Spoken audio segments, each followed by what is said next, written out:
लेकिन अगर वो चीज़ सब्सिडाइज रेट पे मिलेगी तो वो मार्केट को डिस्टर्ब करेगा, मार्केट में जो इक्विलिब्रियम है उसको डिस्टर्ब करेगा। ठीक है। और प्लस जब सब्सिडी देते हैं तो लोग उसका अननेसेसरी यूज करते हैं। क्लियर। जैसे तुम पंजाब का केस ले लो, अभी पंजाब का एग्जांपल ले लो। पंजाब में सब्सिडी दी जाती है फार्मर्स को। ठीक है। इलेक्ट्रिसिटी पे सब्सिडी दी जाती है। ठीक है। ताकि वो इरिगेशन कर सकें। ठीक है। डीजल पे सब्सिडी दी जाती है। ठीक है। तो उससे हो क्या रहा है, इलेक्ट्रिसिटी और डीजल का जो सब्सिडी दी जाती है उससे उनको कम प्राइस पे इलेक्ट्रिसिटी मिलती है। तो वो जितना वाटर रिक्वायर्ड होता है उससे ज़्यादा अपने एग्रीकल्चर फील्ड में डाल देते हैं। क्लियर। तो ये एग्जाम्पल भी लिख सकते हो तुम यहाँ पे पंजाब में। अननेसेसरी यूज करने लगोगे, सब्सिडी मिलती है तो। जैसे अभी अभी जैसे ये है ना, जैसे दिल्ली में था तो जो जैसे 300 यूनिट बिजली फ्री दे दिया है, तो अब उसमें हो क्या रहा है कि जो लोग पहले 100 यूनिट यूज करते थे वो भी अब 299 पहुंचा देते हैं। नहीं समझ पा रहा हूँ। जैसे जिनकी रिक्वायरमेंट पहले 100 की थी, वो अब उनको लग गया कि 300 तक फ्री है, तो वो 299 तक पहुंचा देते हैं कि वहां तक तो फ्री है। और जो पहले 305 यूज करके पे करते थे वो 290 पे कंट्रोल कर लिए हैं कि हमें देना ही नहीं है। तो एफिशिएंसी भी आई, but at the same time wastage of resources भी हो रहा है ना। अब पंजाब में देखोगे तो तुम ग्राउंड वाटर लेवल बहुत नीचे चला गया है, ये भी एग्जांपल लिख सकते हो।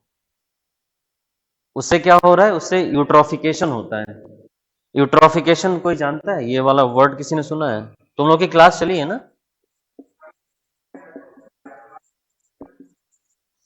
ये यूट्रोफिकेशन वर्ड जानते हो? एनवायरमेंट की क्लास चली है ना? हाँ, क्या होता है?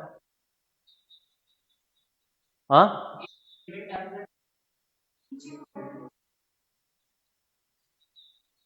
चलो चलो कोई बात नहीं बच्चा, तुम ट्राई करो, दैट्स एनफ फॉर मी यार, इतना बहुत है। ठीक है। Excessive level of nutrients in the water body. ठीक है। या enrichment of nutrients in the water body, तुम यही बोलना चाह रहे हो। ठीक है, ट्राई तो करो, हम है ना, हम डूबने नहीं देंगे। ठीक है, बस धक्का तो कूदो तो स्विमिंग पूल में। अब कूदोगे नहीं तो हम बचाएंगे कैसे? Enrichment of nutrients in the water body या excessive level of nutrients in the water body, इसको बोलते हैं यूट्रोफिकेशन। लिख लो साइड में। अब ये नहीं कि हम एनवायरमेंट नहीं पढ़ा रहे तो लिखोगे ही नहीं। जीएस थर्ड में ये भी आता है। ठीक है। तो हम GS third as a whole पढ़ाते हैं, वो तो तुम लोग को सिर्फ इकोनॉमिक्स पढ़ाने को मिला है, तो हम सब लिंक करके बताते हैं। ठीक है। तो इस तरह से कोई तुम्हें बता नहीं पाएगा कि यूट्रोफिकेशन का एग्जाम्पल तुम्हें इकोनॉमी में भी लिखना है। क्लियर। अब इससे यूट्रोफिकेशन से होता क्या है फिर, एक्सेसिव लेवल ऑफ न्यूट्रिएंट्स जब आएंगे वाटर बॉडी में तो वहां पे क्या बन जाएगा इससे, एल्गल ब्लूम। नाम सुने हो ये सब कि नहीं, कितने लोग नहीं सुने हो? हाँ, एल्गल ब्लूम सुने हो ना? जब न्यूट्रिएंट्स बहुत ज्यादा आ जाते हैं तो ऊपर एक लेयर बन जाती है ग्रीन कलर की, देखा होगा। तो जब एल्गल ब्लूम बनेगा तो क्या होगा, उसका सीओडी बढ़ेगा कि घटेगा, बीओडी सीओडी? बीओडी सीओडी जानते हो? कितने लोग जानते हो? बोलो, व्हाट इज बीओडी?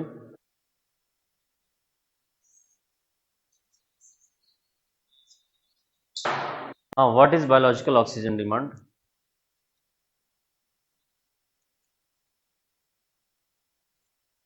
अच्छा, तुम लोग को क्या लगता है कि सिर्फ प्रीलिम्स में से टिक मार के चले आओगे फिर सिलेक्ट हो जाओगे? ऑनेस्टली मुझे बताओ। मुझे तो ये वाली फीलिंग आ रही है कि you guys are thinking that कि हाँ बस पेपर मिलेगा, हमारे शीट में भर देंगे, उसके बाद आईएएस बन जाएंगे। अरे आगे लिखोगे नहीं क्या चल के आगे? हाँ,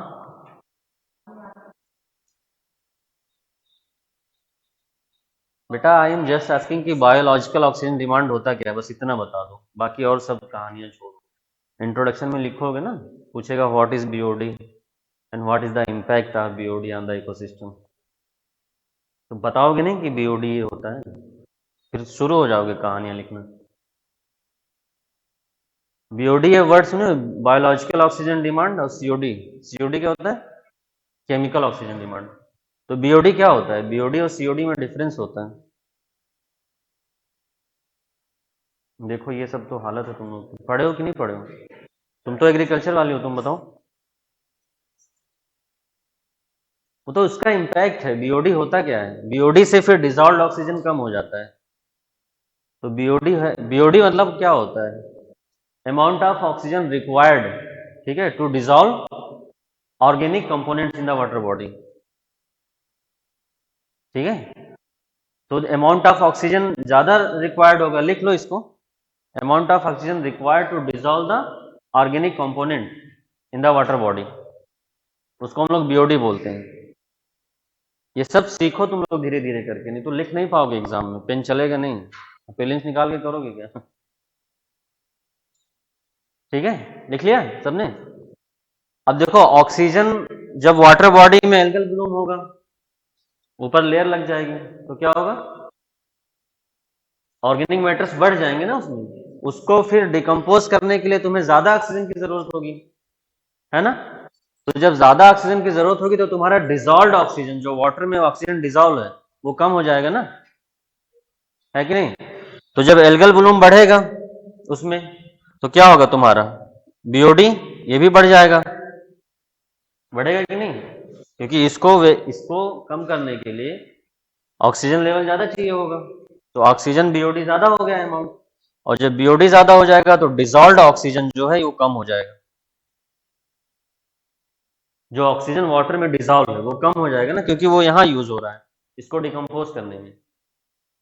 तो जब ये कंडीशन आ जाएगी तो उसको क्या बोलते हैं, वाटर में जब ऑक्सीजन कम हो जाता है,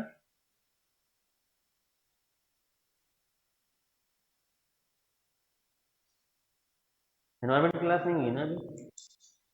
अच्छा, तभी नहीं बता पा रहे हो। इसको क्या बोलते हैं, कोई बायो वाला है, बायो या एग्रीकल्चर या कुछ, वाटर बॉडी में ऑक्सीजन लेवल कम हो गया है, या नॉर्मली ह्यूमन बॉडी में ऑक्सीजन लेवल कम होता है, तो उसको क्या बोलते हैं, हाइपोक्सिया या हिपोक्सिया?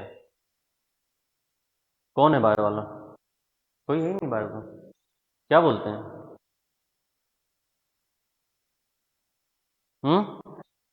पक्का श्योर हो? मैं तुम्हारे ऊपर छोड़ रहा हूँ फिर, बस तुम ही बायो वाले हो। इसको देखना कि इसके बाद क्या बोलते हैं इसको। चलो, तुम लोग यार बिल्कुल नहीं पढ़ते हो, इतना इन्वायरमेंट की क्लास नहीं हुई ना अभी। चलो कोई बात नहीं, सीख जाओगे। ऑक्सीजन लेवल जब कम हो जाएगा, ठीक है, तो उसको क्या बोलते हैं, ये तुम लोग का होमवर्क है, मैं बता भी दूंगा लेकिन तुम लोग घर जाके देखोगे नहीं, तो इसी बहाने ये चीजें पढ़ तो लोगे। ठीक है, अब उससे क्या होगा, जो एनिमल और प्लांट वहां पे हैं वो किल हो जाएंगे, ठीक है, और फाइनली क्या बन जाएगा, वो एक डेड जोन बन जाएगा। अब इस चीज को तुम डायग्राम से दिखा सकते हो। यहाँ पे पहले दिखाओगे एक्सेसिव लेवल ऑफ न्यूट्रिएंट, यहाँ लिखोगे, ऐसे लिख लो, एक्सेसिव लेवल ऑफ न्यूट्रिएंट, ठीक है, उससे क्या हो रहा है, उससे यूट्रोफिकेशन हो रहा है, यूट्रोफिकेशन से क्या होगा, एल्गल ब्लूम, एल्गल ब्लूम से फिर क्या होगा, बीओडी बढ़ जाएगा, बायोलॉजिकल ऑक्सीजन डिमांड बढ़ जाएगा, फिर उससे क्या होगा, डिजॉल्व ऑक्सीजन कम हो जाएगा, फिर उससे क्या कंडीशन बोलते हैं उसको, ये बताओ, फिर उससे डेड जोन बनता है। तुमसे डेड जोन पे यूपीएससी क्वेश्चन पूछ सकता है, क्योंकि बहुत ज्यादा डेड जोन अब बढ़ रहा है धीरे धीरे। क्लियर? चलो हम लोग वापस इस पे आ जाते हैं। तो ये इसका नुकसान है, और एथिक्स में भी इसको यूज कर सकते हो तुम, ऐसा नहीं है कि यहीं पे सिर्फ। एथिक्स में कैसे यूज करोगे, तुम लोगों ने 7 सिन ऑफ गांधी जी याद है किसी को? क्या होता है बताओ, 7 सिंस ऑफ गांधी जी। गांधी जी ने 7 पापों के बारे में बताया कि ये 7 चीजें पाप है, सिन। किसी को याद है? नहीं, किसी को नहीं याद है? याद कर लो यार एक बार, मैंने और बोला था याद कर लेने के लिए। उसमें ऐसे politics without principle, commerce without morality, wealth without work, ठीक है, प्लेजर विदाउट कंसाइंस। यूपीएससी में डायरेक्ट क्वेश्चन आया है, तुम लोग पेपर देखे होगे तो तभी नहीं याद किए हो। अरे यार ये तो गलत बात है, अगर पता है तो। ठीक है, याद कर लो बच्चा, याद कर लेना 7 सिंस, ठीक है।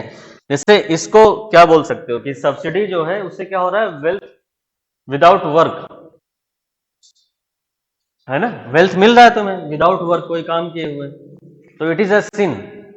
तो सब्सिडी को भी गांधी जी मतलब वो नहीं बोलते थे कि सब्सिडी बिल्कुल मत दो, बट वो बोलते थे कि मतलब ये एक सिन की तरह है, उसके बदले में कुछ काम करवा लो। ठीक है, तो ये एथिक्स में यूज करते हो, बाकी अभी इस पेपर में नहीं। ठीक है, तो ये चीजें मार्केट डिस्टॉर्शन क्लियर होगी, वेस्टेज ऑफ रिसोर्सेज और मार्केट डिस्टॉर्शन। हाँ, मार्केट डिस्टॉर्शन लोग समझ रहे हो ना कि सब्सिडी पे दोगे तो प्राइस बहुत लोअर होगी, तो मार्केट का जो इक्विलिब्रियम है वो डिस्टर्ब हो जाएगा। फिर नेक्स्ट है तुम्हारा फिस्कल बर्डन। गवर्नमेंट सब्सिडी दे रही है, ट्रांसफर पेमेंट मतलब क्या, उसके बदले में कोई गुड्स एंड सर्विसेज नहीं क्रिएट हो रहा, ठीक है। तो गवर्नमेंट सिर्फ सब्सिडी दे रही है, तो गवर्नमेंट का जो फिजिकल बर्डन है वो बहुत ज्यादा बढ़ जाता है, हाई फिजिकल बर्डन। क्लियर। अब इससे देखो नुकसान क्या होता है, यहाँ गवर्नमेंट फिजिकल सब्सिडी दे रही है और फिजिकल बर्डन बढ़ रहा है गवर्नमेंट का। अब देखो दो चीजें होती हैं, ठीक है। एक होता है कि आप सब्सिडी दे दीजिए और एक होता है कि इंफ्रास्ट्रक्चर में इन्वेस्ट कर दीजिए, है ना। अब यहाँ गवर्नमेंट का सब्सिडी बहुत ज्यादा है तो इंफ्रास्ट्रक्चर में इन्वेस्टमेंट नहीं हो पाता है क्योंकि पैसा बचता ही नहीं इन्वेस्टमेंट के लिए। तो इसका एक फिजिकल बर्डन हाई होने की वजह से क्या हो रहा है, इन्वेस्टमेंट इन इंफ्रास्ट्रक्चर ये डिक्लाइन हो रहा है, स्पेशली एग्रीकल्चर में, है ना। क्लियर हुआ भाई। तुम एग्रीकल्चर के इंफ्रास्ट्रक्चर में कैसे इन्वेस्ट करोगे जब ज्यादा से ज्यादा पैसा तुम्हारा सब्सिडी में चला जाता है। क्लियर है। हाँ, अब नेक्स्ट देखते हैं इसके ये सब नेगेटिव इंपैक्ट्स हैं जो तुम्हें लिखना है पॉइंट्स बना के, कि सब्सिडी के नेगेटिव इंपैक्ट क्या है। और पॉजिटिव इंपैक्ट में आ जाओ, देखो जो लोग पुअर लोग होते हैं, ठीक है, उनके लिए बेनिफिट है, या जो डिजर्विंग कैंडिडेट है जो रियल में उनको चाहिए बेनिफिट, जो एफोर्ड नहीं कर सकते हैं, जैसे फार्मर है, ठीक है। फार्मर क्या है, फार्मर एग्रीकल्चर में फर्टिलाइजर्स, ठीक है, इनपुट कॉस्ट जो भी लगता है, फर्टिलाइजर है, इरिगेशन है, डीजल है, वो सब एफोर्ड नहीं कर सकते हैं। तो उनके लिए स्मॉल और मार्जिनल फार्मर्स के लिए ये सब्सिडी सही है, डिजर्विंग है, उनको देना चाहिए। प्लस अगर आप इनको सब्सिडी देते हैं तो उसका बेनिफिट पूरे इकोनॉमी को होता है, क्योंकि एग्रीकल्चर का जो प्रोडक्शन होता है that is source as used as raw material for many industries. तो अगर एग्रीकल्चर सेक्टर ही नहीं सर्वाइव करेगा तो अदर इंडस्ट्रीज जो उस पर डिपेंडेंट है, एग्रो बेस्ड इंडस्ट्रीज हैं, जो फूड प्रोसेसिंग इंडस्ट्रीज हैं, वो कैसे सर्वाइव करेंगे।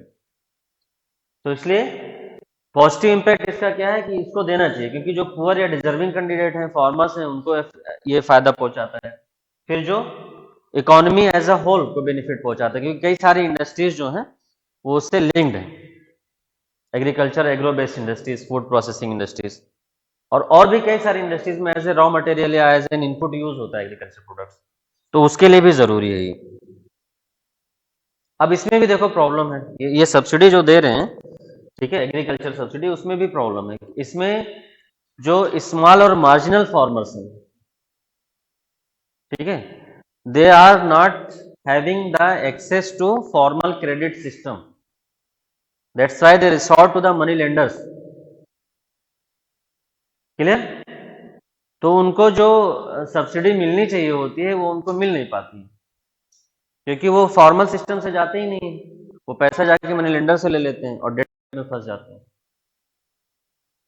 ठीक है। तो इसमें जो बिग फार्मर्स हैं वो लोग ही फायदा उठा पा रहे हैं, यहाँ पे भी एक प्रॉब्लम है। ये क्लियर हो गया। अब देखो टाइप्स ऑफ सब्सिडी पे आ जाओ कि सब्सिडी का टाइप क्या होता है। ये दो टाइप की सब्सिडीज होती हैं, बना लियो ना वहां पे। हाँ, एक तो होता है डायरेक्ट सब्सिडी, ठीक है, और एक होता है इनडायरेक्ट सब्सिडी। डायरेक्ट सब्सिडी में क्या होता है, government will provide you that thing at subsidised rate, not at market price. Clear, लिख लो, provide that goods or services at subsidised rate, not at market price, directly to the consumers. Clear. जैसे तुम लोग PDS देखो, public distribution system, अब यहाँ 1 रुपये, 2 रुपये, 3 रुपये में मिलता है तुम्हें, तो क्या एक्चुअल में उसका मार्केट प्राइस 1, 2 रुपये, 3 रुपये है? नहीं ना। तो government here in direct subsidy provides the products, goods और सर्विसेज टू द कंज्यूमर और producer at subsidised rate directly, not at the market price. Clear. So that is direct subsidy. For example public distribution system है, यहाँ पे food grain serials ये सब हम लोग direct subsidy पे देते हैं ना, आप 2 रुपये 3 रुपये में जाके परचेज कर सकते हैं। Clear. Here in case of indirect subsidy, first you will have to purchase that goods and services of the product at market price, then government will transfer the subsidy amount into your account, that is indirect subsidy. जैसे LPG वाला subsidy है, तुम लोग खरीदते हो ना, फिर तुम्हारे बैंक में बाद में आता है, तो लिखना भी सीखो कि government will transfer the subsidy into your account and you have to purchase that product और goods or services at the market price first. Clear? लिख लिया? किसी की छूट तो नहीं रहा है ना? हम बाद में डिक्टेट नहीं करते, अब तक तो तुम लोग जान ही गए होगे, तो साथ में लिखते रहा करो। छूटता तो नहीं है ना किसी का? बताओ किसी का छूट रहा हो तो। नहीं, यहाँ पे लिख लिया एग्जाम्पल इसका, एलपीजी। हाँ, अब देखो दो क्वेश्चन आते हैं जो इसमें भी आ सकता है कि सब्सिडी कंटिन्यू करना चाहिए या नहीं करना चाहिए, और दूसरा क्वेश्चन ये है कि डायरेक्ट सब्सिडी पे फोकस करना चाहिए या इनडायरेक्ट सब्सिडी पे फोकस करना चाहिए। Let's have a debate. हाँ, तभी तो दिमाग खुलेगा। बताओ, हु वांट टू कन्वे?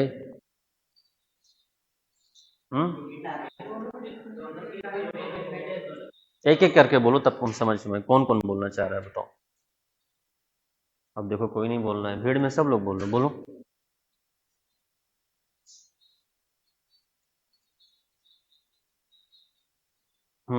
तो करना क्या है? दोनों करना है? ऐसे तो चीफ मिनिस्टर को एडवाइस नहीं दोगे कि सर दोनों करिए? हाँ? हाँ। ये इतने सारे नुकसान है सब्सिडी के, बैठ जाओ बैठ जाओ, बड़े मत हो। तुम यूनिवर्सिटी में नहीं, मतलब यूनिवर्सिटी में हो लेकिन यूनिवर्सिटी वाली क्लास नहीं। हम्म,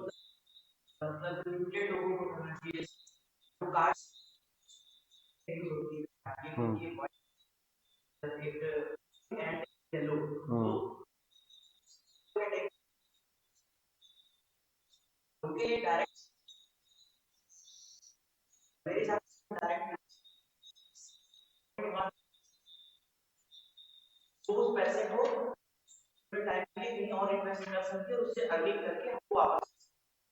और कोई?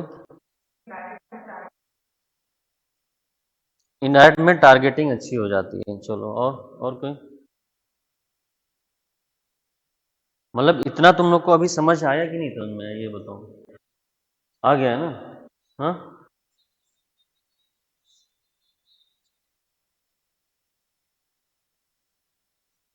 झूल जा, करप्शन, लीकेज, घोस्ट बेनिफिशरीज।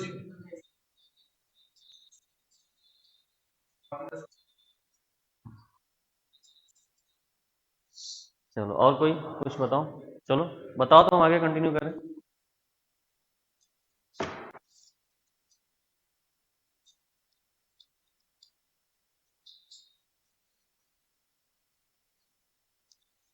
बताएं? चलो ठीक है, आ जाओ। देखो, ये मैंने जो पीडीएस में तुम लोग को कुछ प्रॉब्लम्स बताई थी, ठीक है, वही प्रॉब्लम डायरेक्ट सब्सिडी के साथ भी है। मैं वही देखना चाहता था तुम लोग अपना माइंड विजडम आ रहा है कि नहीं आ रहा है। तो कुछ लोगों में आया, कुछ लोगों में नहीं आ रहा है अभी। जिन्होंने पीडीएस, देखो पीडीएस की जो प्रॉब्लम होगी वही प्रॉब्लम तो डायरेक्ट सब्सिडी की भी हो जाएगी। तो इतना तो विजडम लगा सकते हो ना, कि बस नॉलेज और इंटेलिजेंस लोगे, विजडम नहीं। इसीलिए मैंने पूछा था। खैर मैं बता रहा हूँ, फिर से वही चीजें अभी रिपीट होंगी। इसीलिए हम पढ़ाते कम हैं, उसका एप्लीकेशन ज़्यादा बताते हैं, ताकि तुम उसको अलग अलग जगह यूज़ कर सको। अब पीडीएस की क्या क्या प्रॉब्लम थी बताओ, बोलो। यार ऐसे कैसे काम चलेगा? हाँ, हाँ, हाँ, इंक्लूजन एंड एक्सक्लूजन एरर बोलो ना। और लैक ऑफ नॉलेज, ये देखो, मैंने दो चीज मैं देखता हूँ बच्चों को, एक पैट्रियार्कल माइंडसेट, एक लैक ऑफ अवेयरनेस। ये तो शुरू में लिखा ही ना करो, एग्जामिनर इरिटेट हो जाता है। अगर मैं बताता भी हूँ तो ये लास्ट में बताता हूँ, क्योंकि ये दो पॉइंट लिख दोगे तो फिर पॉइंट ही क्या बचा। सब कुछ तो लैक ऑफ अवेयरनेस की वजह से हो रहा है। चलो और बताओ, थे क्लास में कौन कौन लोग थे पीडीएस वाली क्लास में? हाथ ऊपर करो। नहीं, कुछ लोग जानबूझ के हाथ ऊपर नहीं कर रहे हैं। अब मैं चेहरे पहचानने लगा हूँ, क्लास ज्यादा हो गई। और नहीं हो तो यार लेक्चर देख लिया करो ना।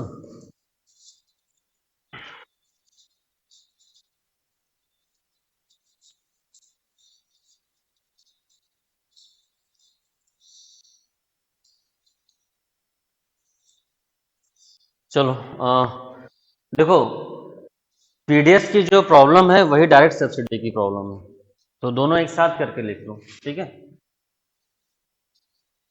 पहला क्या है इसमें, पुअर टारगेटिंग।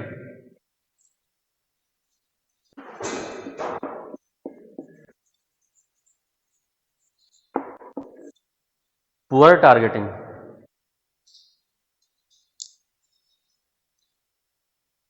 ठीक है। पुअर टारगेटिंग कैसे होती है, वही इंक्लूजन एक्सक्लूजन एरर ना। टारगेटिंग मतलब क्या होता है, जो टारगेटेड बेनिफिशियरी है उसकी हम लोग बात करते हैं कि हमें किसको टारगेट करना है, तो हमें जिसको टारगेट करना होता है वही एक्सक्लूड हो जाता है, घोस्ट बेनिफिशरीज, ठीक है। हाँ, इससे ज्यादा पुअर टारगेटिंग होगा तो उससे क्या होगा, मोर करप्शन, करप्शन भी ज्यादा होगा।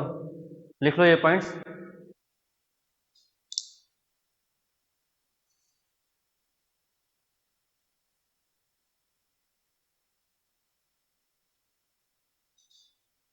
ठीक है, अब देखो, ये हम लोग इनडायरेक्ट सब्सिडी की बात कर रहे हैं अभी, इसमें प्रॉब्लम क्या है, या जैसे पीडीएस की प्रॉब्लम। अब देखो पीडीएस में क्या होता है, जैसे फूड कॉर्पोरेशन ऑफ इंडिया, तुमने नाम सुना होगा ना, कितने लोग जानते हो, फूड कॉर्पोरेशन ऑफ इंडिया, यहां से परचेजिंग, ये परचेज करता है फिर ये सप्लाई करता है, ठीक है। स्टेट गवर्नमेंट, फिर स्टेट गवर्नमेंट क्या करती है, जो फेयर प्राइस शॉप होते हैं वहां पे सप्लाई करती है, और हर स्टेज पे यहाँ पे क्या होते हैं, इंटरमीडिएट्स होते हैं। इंटरमीडिएट्स मतलब मिडिल मैन। तो पीडीएस की जो प्रॉब्लम है वही तुम्हारी इनडायरेक्ट सब्सिडी की प्रॉब्लम है, किसी भी इनडायरेक्ट सब्सिडी में, क्योंकि उसका एक प्रोसेस होता है ऑपरेशन का, और हर ऑपरेशन के प्रोसेस पे कोई ना कोई एक मिडिल मैन या इंटरमीडिएट्स होते हैं, तो यहाँ पे करप्शन के चांसेस बहुत ज्यादा हो जाते हैं। क्या हुआ, पीडीएस क्या,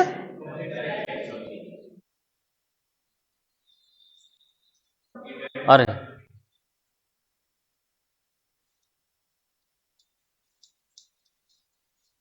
ठीक है, हो गया ये, नेक्स्ट पॉइंट आ जाओ।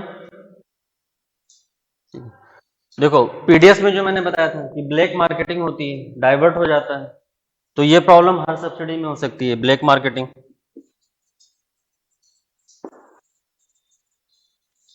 ये सब उस दिन भी मैंने बताया था, diversion of food grain, black marketing, बताया था ना, डाइवर्जन ऑफ फूड ग्रेन या ब्लैक मार्केटिंग, मैंने बताया था ना कि कैसे ट्रक को ले जाते हैं दूसरी जगह और फिर उसकी जगह पे lower quality of food grain supply कर देते हैं, डिस्ट्रीब्यूट कर देते हैं फिर प्राइस शॉप की। तो ये प्रॉब्लम भी लिखो, ब्लैक मार्केटिंग की प्रॉब्लम, कि लोअर हाई क्वालिटी वाला फूड ग्रेन मार्केट में ले जाएंगे, ठीक है, और लोअर क्वालिटी वाला फूड ग्रेन क्या करेंगे, लाके डिस्ट्रीब्यूट कर देंगे, तो ये प्रॉब्लम भी आएगी, ठीक है। नेक्स्ट लिखो, देखो डायरेक्ट सब्सिडी जो होती है ये less freedom to consumer, less freedom to consumer, इसका मतलब समझ लो, लेस फ्रीडम टू कंज्यूमर का मतलब क्या होता है, लेस फ्रीडम टू कंज्यूमर का मतलब ये हुआ, जैसे तुम पीडीएस का एग्जांपल ले लो, अब तुमने उसको बोल दिया कि हम राइस व्हीट देंगे आपको, तो उसके पास ऑप्शन क्या है, राइस व्हीट के अलावा वो और कुछ कंज्यूम कर सकता है, नहीं कर सकता ना, वो कुछ और कंज्यूम करना चाहे तो नहीं कर पाएगा, तो कंज्यूमर को फ्रीडम नहीं होती है कि वो क्या कंज्यूम कर रहे क्या ना कंज्यूम करे। अब आप उसको एक एक पार्टिकुलर क्वालिटी है उसी का फूड ग्रेन उसको प्रोवाइड कर रहे हो सकता है वो उससे थोड़ा, जिससे बीपीएल में भी कई क्लास होती है ना, हो सकता है उससे अच्छी क्वालिटी का वो अफोर्ड कर रहा हो, लेकिन आप फिर भी उसको वही क्वालिटी प्रोवाइड कर रहे हो, या हो सकता है उसका राइस नहीं कम खाने का मन कर रहा हो, व्हीट ज्यादा खाने का मन कर रहा हो, है ना, तो उसके पास फ्रीडम नहीं रहती है, लेस फ्रीडम टू कंज्यूमर, ये लिख लो, less freedom to consumer,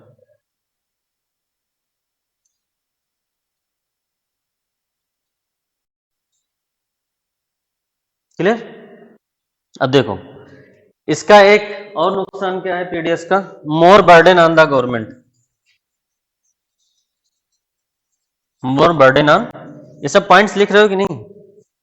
more burden on government, government के ऊपर बर्डन ज्यादा होता है, क्यों? क्योंकि इसका एडमिनिस्ट्रेटिव कॉस्ट बढ़ जाता है,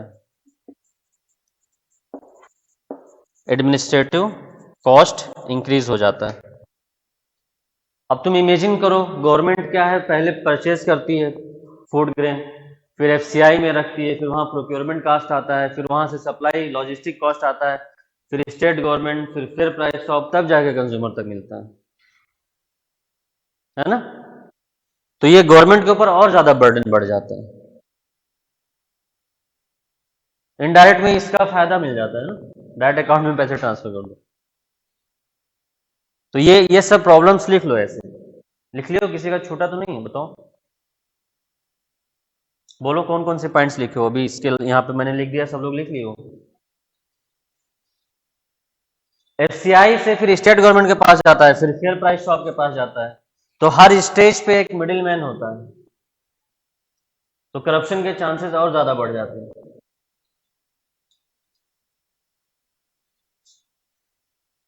एग्जाम्पल्स भी लिख लिया करो, जैसे मैंने यहाँ पे तुम्हें less freedom of less freedom to consumer बताया, तो नीचे एग्जाम्पल भी लिख लिया करो, तुम लोग एग्जाम्पल नहीं लिखते हो।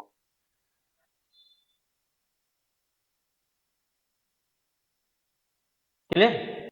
नेक्स्ट आओ। अब ये तो डायरेक्ट सब्सिडी के वो हो गए, अब चैलेंजेस में आ जाओ। ठीक है, पहला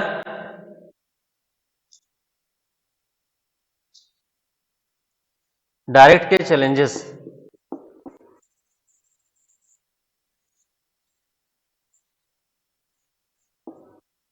देखो डायरेक्ट सब्सिडी में क्या था, जैसे एलपीजी सब्सिडी है, एलपीजी वाला ही दिमाग में रख लेते हैं हम लोग, यही था ना?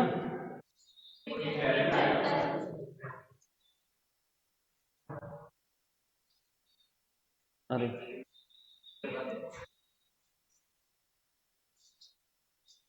देखो, अब एलपीजी सब्सिडी में क्या होता है, सबसे पहले तो इसके लिए हमें चाहिए होगा फिनेंशियल इंक्लूजन।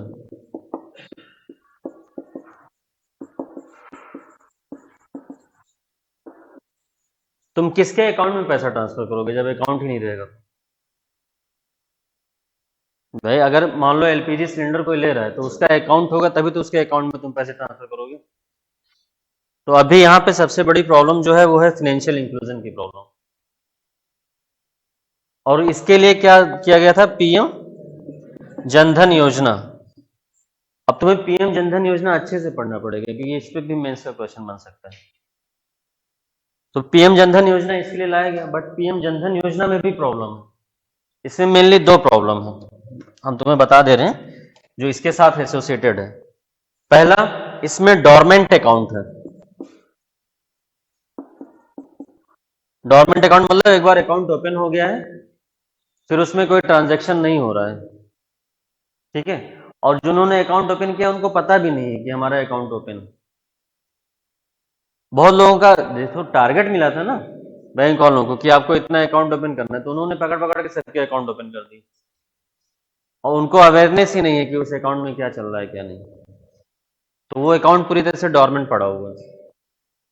एक और प्रॉब्लम जो हुई, एक्चुअली ये पीएम जनधन योजना जो था वो मेनली उन लोगों के लिए था, those people who do not have account, bank account, उनके लिए था ना।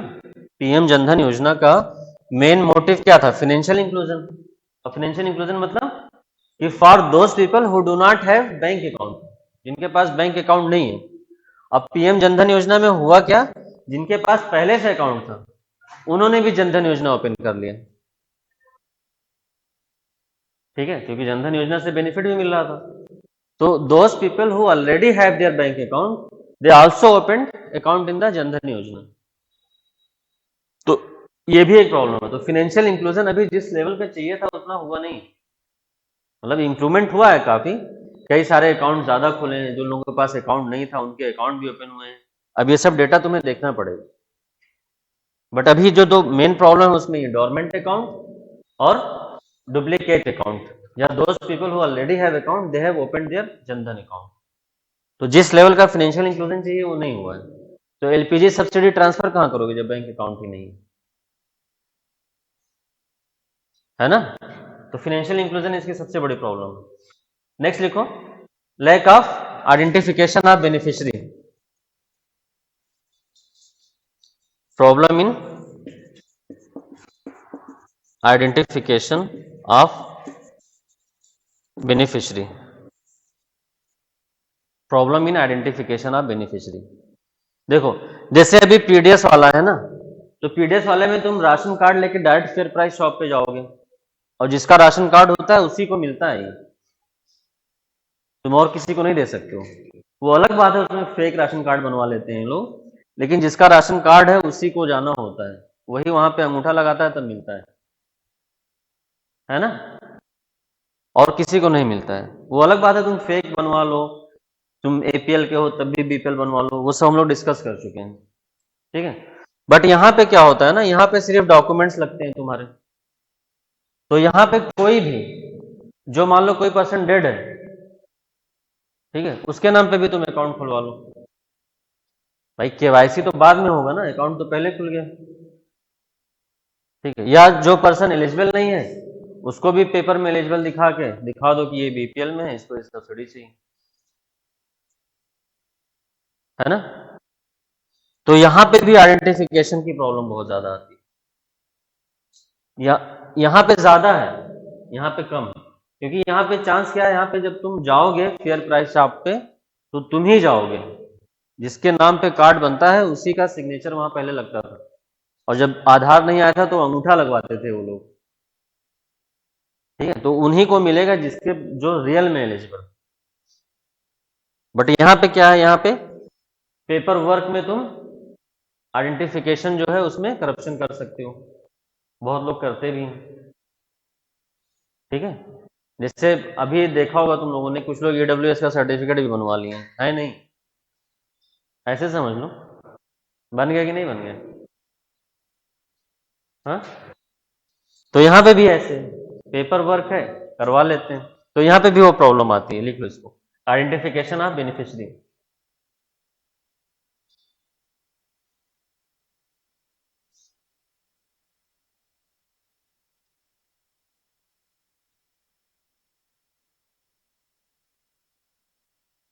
लिख लिया।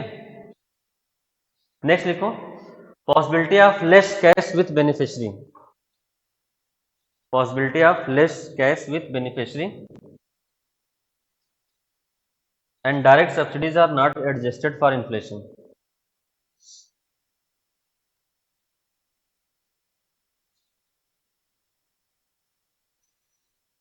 Direct subsidies are not adjusted for inflation.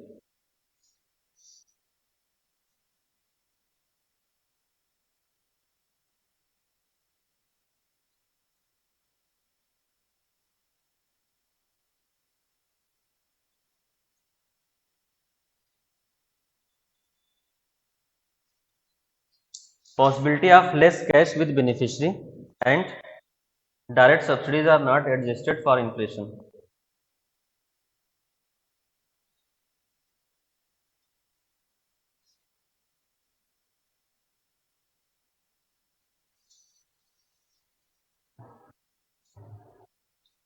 चलो देखो, जैसे मैंने बताया भी ये एलपीजी सिलेंडर है, तुमने पहले खरीद लिया और उसके बदले में गवर्नमेंट ने तुमको कैश ट्रांसफर कर दिया कि हम इतना सब्सिडी दे रहे हैं। अब जैसे तुम लोग देखते होगे कि कभी कभी सब्सिडी जो है 30 रुपये आती है, कभी 130 रुपये आती है, ऐसे चलता है ना। तो जो पुअर कंज्यूमर है, जो बीपीएल फैमिली का है, ठीक है, वो अगर इन्फ्लेशन हो गया तो और चीजें कैसे खरीदेगा, नहीं समझ पा रहा हूँ भाई। इन्फ्लेशन भी तो होगा और तुम उसको सब्सिडी 30 रुपये दिए हो। जैसे यहाँ पे क्या है, पीडीएस में यहाँ पे इन्फ्लेशन का कोई मतलब नहीं रह जाता है भाई। आप 1 रुपये 2 रुपये 3 रुपये में दोगे, अब इन्फ्लेशन चाहे जितना जाए उसको 1 रुपये 2 रुपये 3 रुपये मिल जाएगा, है ना। चाहे वो उस टाइम राइस 50 में बिक रहा हो, चाहे 150 में बिक रहा हो, चाहे 200 में बिक रहा हो। तो ये हो गया यहाँ पे। अब यहाँ पे क्या होता है, यहाँ पे इन्फ्लेशन, उसकी वजह से कंज्यूमर का जो चॉइस होता है वो इम्पैक्ट होता है। वो और वही और भी तो चीजें खरीदेगा वो उसी सब्सिडी वाले पैसे से। तो इसे मान लो गवर्नमेंट ने एलपीजी में सब्सिडी दे दिया, ठीक है, मान लो 130 रुपये दे दिया, अदर चीज में इन्फ्लेशन बढ़ गया तो वो क्या करेगा फिर। और यहाँ पे क्या था कि वहां यहाँ पे उसको 1 रुपये 2 रुपये 3 रुपये मिल रहा था, तो बाकी चीज में अगर इन्फ्लेशन था तो उसी पैसे से वो खरीद लेता था। अब यहाँ इसने गवर्नमेंट को पहले 900 रुपये दे दिए मान लो, ठीक है, 900 रुपये में खरीद लिया इसने सिलेंडर, ठीक है, और उसके पास सब्सिडी उसके बाद मान लो 100 रुपये आई, तो और चीजें क्या करेगा वो। तो अगर कैपिंग यहाँ पे भी होती कि सिलेंडर आपको 400 में मिलेगा सब्सिडाइज रेट पे, तो उसके पास पैसा बचता तो वो और चीजें खरीद लेता, और उसको पता रहता कि हाँ यहाँ पे 400 में ही सिलेंडर मिलना है, जैसे वहां पे पता रहता है। तो इन्फ्लेशन एडजस्टमेंट की भी प्रॉब्लम आती है। क्लियर है, लिख लिया। अब देखो हमें करना क्या है भाई, दोनों में प्रॉब्लम भी है और दोनों में अच्छाइयां भी हैं, ठीक है। जैसे यहाँ पे तुम डायरेक्ट अकाउंट में ट्रांसफर कर दोगे तो करप्शन के चांसेस कम रहते हैं, यहाँ पे करप्शन के चांसेस ज़्यादा हैं। यहाँ पे तुम्हारा एडमिनिस्ट्रेटिव कॉस्ट कम आएगा क्योंकि तुम्हें डायरेक्ट अकाउंट में ट्रांसफर करना है, यहाँ पे एडमिनिस्ट्रेटिव कॉस्ट ज़्यादा आएगा क्योंकि तुम्हें पूरे सप्लाई चेन मैनेजमेंट को एडमिनिस्टर करना है। तो जो इसकी अच्छाइयाँ हैं वो उसकी बुराइयाँ हैं, जो उसकी बुराइयाँ हैं उसकी अच्छाइयाँ हैं। अब क्या करोगे,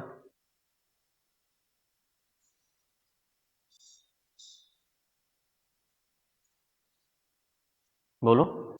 अब तो अच्छा बुरा दोनों समझ गए ना, अब बताओ अब क्या करोगे।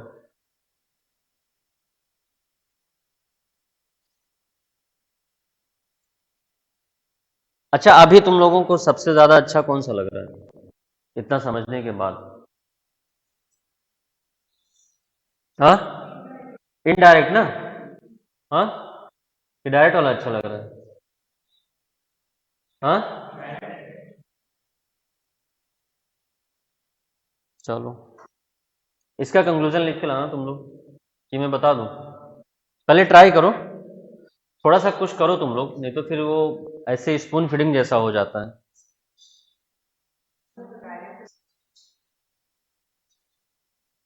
क्या हुआ,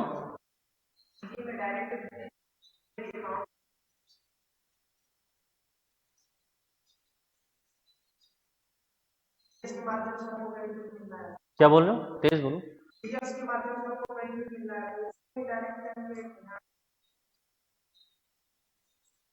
वो डायरेक्ट बेनिफिट ट्रांसफर हो गया, ठीक है, वो अलग चीज है। जो ट्रांसफर का मोड है वो हम बता रहे हैं। सब्सिडी इसमें क्या है, पहले आप खरीद लीजिए, ठीक है, उसके बाद गवर्नमेंट आपके अकाउंट में ट्रांसफर कर देती है, तो इनडायरेक्टली आपको दे रही है, डायरेक्टली नहीं। और यहाँ पे सब्सिडाइज रेट पे डायरेक्ट मिल रहा है तुमको, ठीक है। तो इसका कंक्लूजन तुम लोग मुझे बताओ, कल पढ़ के आओ तब कि बताएं हम। मुझे लग रहा है थोड़ा सा सोचो तो ज़्यादा अच्छा होगा। बाकी कल तो हम आएंगे ही, बता देंगे अगर तुम लोग को कन्फ्यूजन होगा तो। बोलो किस पे एग्रीमेंट हो रहा है, कल वाले पे, ठीक है। चलो एक चीज़ और है, यूनिवर्सल बेसिक इनकम, वो बहुत इंपॉर्टेंट है क्योंकि वो हर बार न्यूज़ में आता है।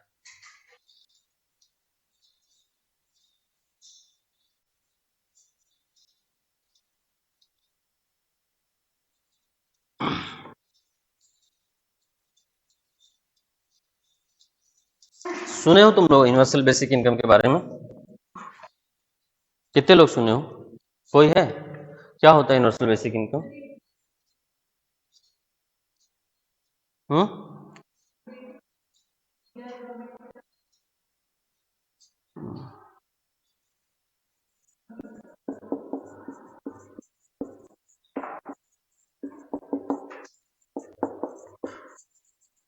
इसकी हर बार न्यूज़ में रहता है ये, स्पेशली जब से कोविड हुआ है उसके बाद ये फिर से न्यूज़ में आया है, ठीक है। यूनिवर्सल बेसिक इनकम, देखो तुम लोग का टॉपिक एक सोशल सिक्योरिटी भी है, तो वो सोशल सिक्योरिटी में भी ये चीज़ें हैं। अब यूनिवर्सल बेसिक इनकम क्या होता है, क्या बताया तुमने।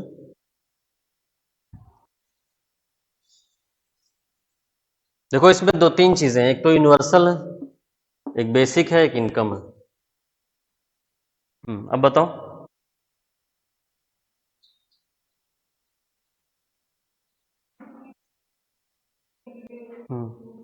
और कोई सुना है? चलो ठीक है, कोई बात नहीं। यूनिवर्सल का मतलब क्या होता है कि फॉर ऑल, ये सबके लिए रहेगा, किसी एक पार्टिकुलर सेक्शन की टारगेटिंग नहीं की जाएगी इसमें। जैसे अभी तक पीछे सब्सिडी में क्या था, टारगेटिंग सब्सिडी था ना, यहाँ पे ये सबके लिए है। और बेसिक मतलब कि उसको बेसिक एमिनिटीज के लिए दिया जाएगा ये। और इनकम मतलब वही ट्रांसफर बाय गवर्नमेंट। ठीक है, तो transfer payment by the government to all the people for fulfilling their basic amenities, that is universal basic income. ठीक है, याद रहेगा। देखो तुम्हें कुछ रटना उठना नहीं है, सब समझ लोगे, जो टर्म्स है उसको पकड़ो, उसी से तुम डेफिनेशन भी बना लोगे। तो इसमें क्या करेगी, इसमें गवर्नमेंट का आइडिया ये है, ये इकोनॉमिक सर्वे में आया था। इकोनॉमिक सर्वे पे पूरा एक चैप्टर है इसके। तो तुम लोग अगर ज्यादा इंटरेस्टेड हो तो इकोनॉमिक सर्वे से पढ़ सकते हो, बाकी जो काम की चीजें मैं यहाँ बता देता हूँ। ठीक है, अब देखो इसमें क्या है, गवर्नमेंट जो है वो सारी सब्सिडीज को खत्म करके एक यूनिवर्सल बेसिक इनकम सबको देगी। टू ऑल द पीपल है इसमें, टू हाउस होल्ड नहीं है, ये ध्यान रखना। ठीक है, फॉर ऑल मतलब to all the people, to all the people, सबके लिए है ये। मतलब एक घर में चाहे 20 लोग हों तब भी 20 को जाएगा वो, ये हाउस होल्ड के लिए नहीं है। जैसे बीपीएल वगैरह में हाउस होल्ड का रहता है ना, यहाँ सबके लिए, जो पीडीएस वगैरह है, तो ये सबके लिए है, ट्रांसफर बाय द गवर्नमेंट। और इसके जगह पे क्या करेगी गवर्नमेंट, जितनी सब्सिडीज है सबको खत्म कर देगी। जिन जिन चीजों पे सब्सिडी दी जाती है वो सारी सब्सिडी खत्म करके सबको एक यूनिवर्सल बेसिक इनकम दो। तो इसका आइडिया ही है, लिख लो अगर लिखना हो तो। ठीक है,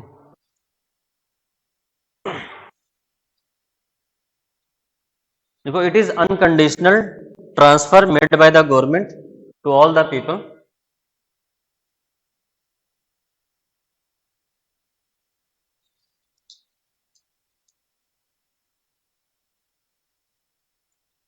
unconditional transfer payment made by the government to all the people, to all the people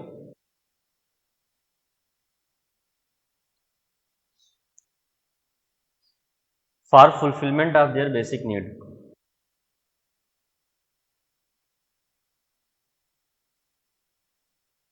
for fulfillment of their basic need।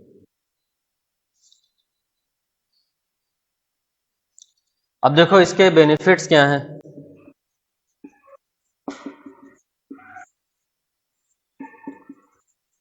Benefits मतलब इसके पॉजिटिव चीजें क्या हैं। तो इसमें टारगेटिंग, देखो यूनिवर्सल है तो टारगेटिंग अच्छी होगी, तो बेटर टारगेटिंग पहला पॉइंट लिख लो। ठीक है, better targeting,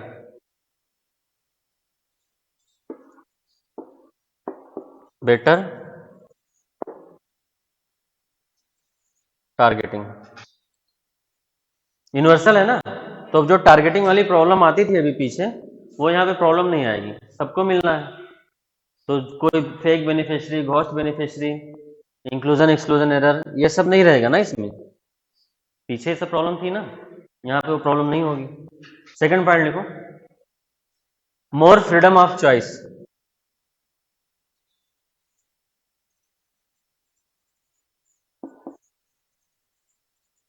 more freedom of choice.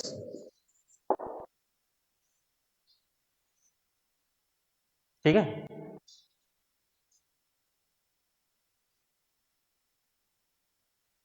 देखो पीडीएस वाली सब्सिडी में क्या था, आपके पास चॉइस नहीं था ना, आपको एक फिक्स चीजें दी जाती थी।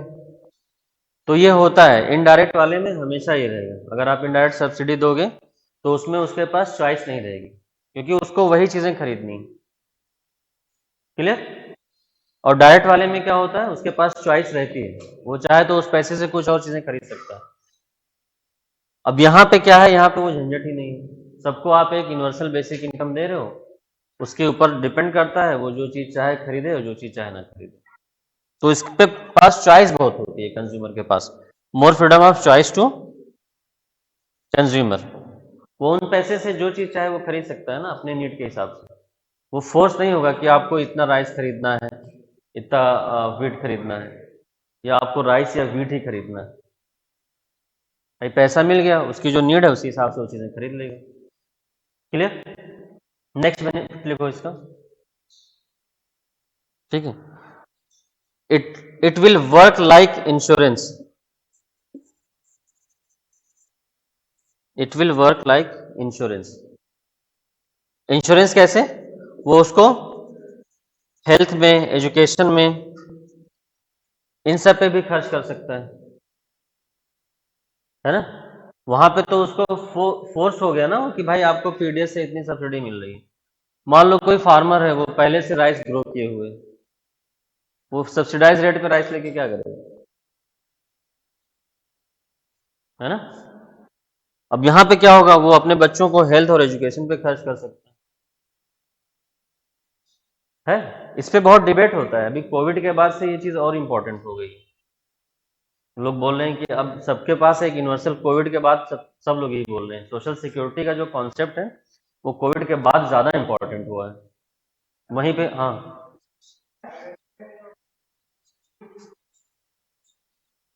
क्या हुआ? अभी आएंगे बेटा, अभी डिसएडवांटेज पे आते हैं। अभी जो प्रॉब्लम इसकी है, प्रॉब्लम क्या इसमें हो रही है, उस पर भी आएंगे कि क्या प्रॉब्लम। अभी हम लोग सिर्फ फायदे की बात कर रहे हैं। क्लियर है? इतना पॉइंट हो गया बेनिफिट वाला। अब देखो इसमें प्रॉब्लम क्या आती है, तो जो तुम पॉइंट बोल रहे हो वही हम बताने जा रहे हैं।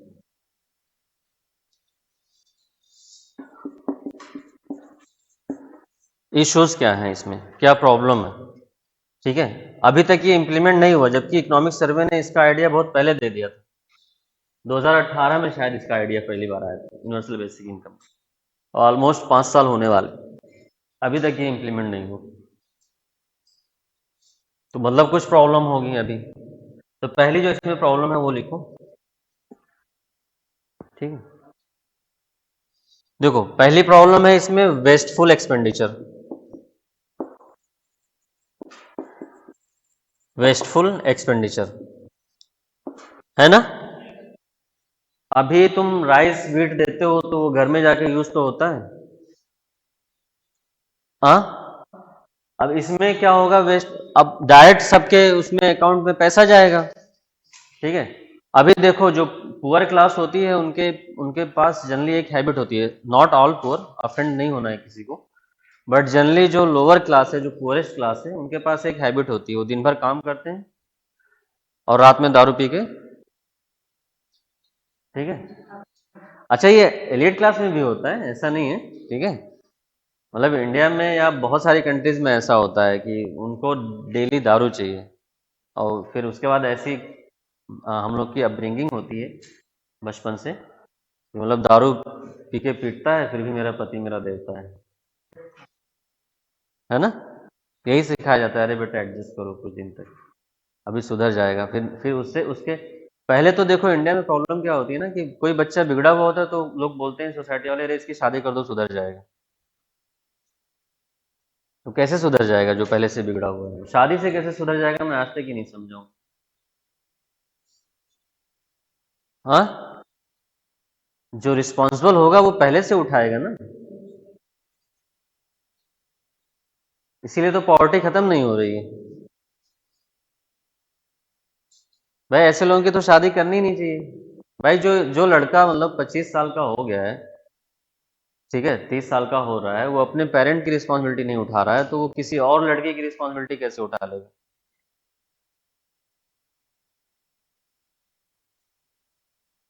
और रिस्पॉन्सिबिलिटी उठानी है तो पहले से रिस्पॉन्सिबल बनो ना, है कि नहीं। तो मुझे लगता है कि ऐसे लोगों की शादी नहीं करनी चाहिए, लॉ बना देना चाहिए कि if you are not responsible you are not fit for marriage. एक सर्टिफिकेट देना चाहिए, ठीक है, डिस्ट्रिक्ट कलेक्टर ऑफिस से एक सर्टिफिकेट इशू होना चाहिए शादी। ठीक है, ये जो क्या बोलते हैं 36 गुड़ मिलाते हैं उसको क्या बोलते हैं, हाँ, कुंडली। हाँ, कुंडली मिलाने से अच्छा है उसको fit for wedding, not fit for wedding, इसका सर्टिफिकेट दे देना चाहिए, है कि नहीं? हाँ, उसका भी करप्शन से निकलवा लेंगे। हाँ, ये बात भी सही बोल रहे हैं, उसका भी करप्शन से निकलवा लेंगे, लेकिन फिर वो करप्शन के लिए पैसे खर्च करने पड़ेंगे ना। फिर गवर्नमेंट हो सकता है किसी को शादी ना करने दे, इसी बहाने पॉपुलेशन कम हो जाए। ठीक है, बट ये हो सकता है, ये पॉसिबिलिटी है ना कि वो वेस्टफुल एक्सपेंडिचर करेगा, मतलब जैसे मान लो दारू पे पैसा खर्च कर देगा, सिगरेट पे पैसा खर्च कर देगा, तम्बाकू, गुटखा, ठीक है, खा खा के थूकेगा, लाल कर देगा पूरा। ठीक है, मतलब वो इंडियन टॉयलेट्स, मतलब जो इंडियन रेलवे के टॉयलेट्स है ना, उसमें बायो टॉयलेट लगे हुए हैं, मतलब इंडिया वाले वहां भी जाके थूक आते हैं गुटखा वगैरह, और गुटखा का जो रैपर होता है उसी में फेंक देते हैं। और वो बायो टॉयलेट है, वो गुटखा के रैपर को थोड़ी डिकम्पोज कर पाएगा, क्योंकि चोक हो जाता है। तो ये तो हालत है इस देश की, फिर सबको विकास भी चाहिए। अपने आप को सुधारना नहीं है। अच्छा, वहां पे लिखा रहता है कि ये बायो टॉयलेट है, कृपया इसमें कुछ ना करें, हिंदी में भी लिखा रहता है, इंग्लिश में भी लिखा रहता है, लेकिन फिर भी थूक के आएंगे, फिर बोलेंगे अरे गुटखा खाएगा वहीं थूक दे रहे हैं, मतलब कि दे विल शो ऑफ, ठीक है, कि आई हैव दैट करेज, कि I have choose tobacco and I spit on the bio toilet, ऐसे बोलते हैं।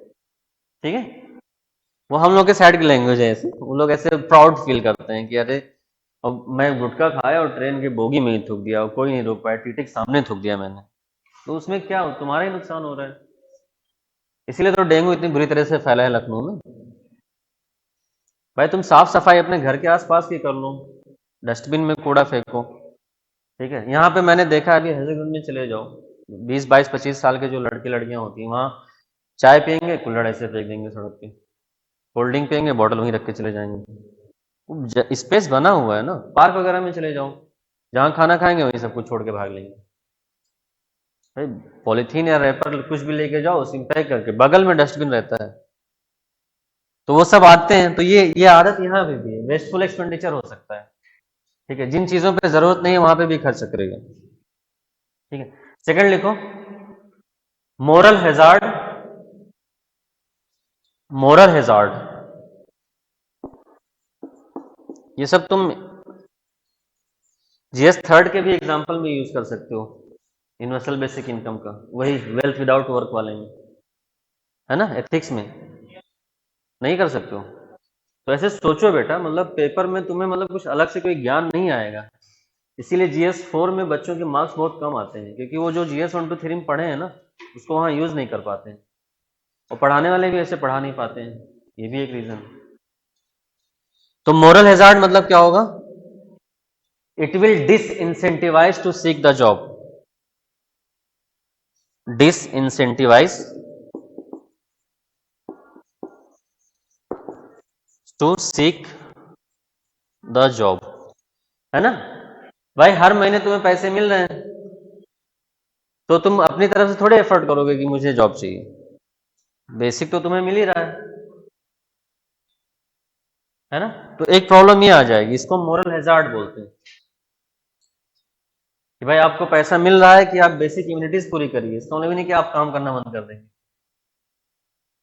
बट यहाँ पे क्या ये पॉसिबिलिटी है, ये सब पॉसिबिलिटीज अभी हम लोग डिस्कस कर रहे हैं, कोई जरूरी नहीं कि ऐसा ही हो। ठीक है, और इंडिया के कॉन्टेक्स्ट में ये दोनों चीजें बहुत ज्यादा फिट बैठती हैं, तुम लोग भी ऑब्जर्व करते होगे, है ना। यहाँ यहाँ पे तुम देखोगे ना कि जैसे जो छोटे छोटे काम करते हैं उनका एक वो रहता है, जैसे अ, हमारी कॉलोनी के बाहर एक स्लम है, तो वहाँ पे वो स्क्रैप का वो काम करता है। ठीक है, कॉलोनी के इस तरफ हम लोग की कॉलोनी रोड के उस तरफ स्लम है, इंडियन सिटीज के जो फीचर्स हैं ऐसे, तो वो लोग आते हैं ऐसे, तो कभी कभी हमारी कॉलोनी के बालकनी से साइड साइड वाली चीज़ें दिखती हैं, तो मैं देखता हूँ वहाँ पे एक स्क्रैपर है, जो घरों से छोटे छोटे वो प्लास्टिक बॉटल ये सब उठाते हैं। एक दिन संडे वाले दिन मैं ऐसे बैठा हुआ था बालकनी में, तो मैंने देखा वो 2 घंटे तक अपनी साइकिल धोया है। ठीक है, फिर उसके बाद अगले 2 घंटे जो उसका वो ठेला होता है उसको धोया है, 4 घंटे तो उसने इसी में निकाल दिए। तो ऐसे लोग, तुम्हें लगता है कि उनको पैसा मिल जाएगा 6,000 8,000 रुपये तो वो काम करने जाएंगे? बट ऐसा नहीं कि सब लोग नहीं, ये पॉसिबिलिटी है जो हम बता रहे हैं। तो ये दोनों पॉइंट लिखो।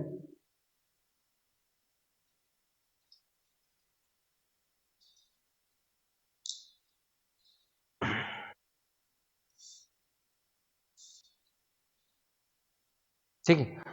फिर वही प्रॉब्लम आएगी, अकाउंट में पैसे ट्रांसफर करोगे तो अकाउंट कहाँ है, ठीक है, लैक ऑफ फाइनेंशियल इंक्लूजन।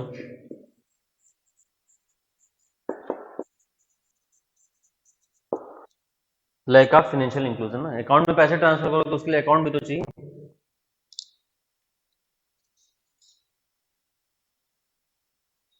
ठीक है, अब देखो एक चीज और जो इसकी सबसे बड़ी प्रॉब्लम है, वो इससे हो सकता है इन्फ्लेशन बढ़ जाए।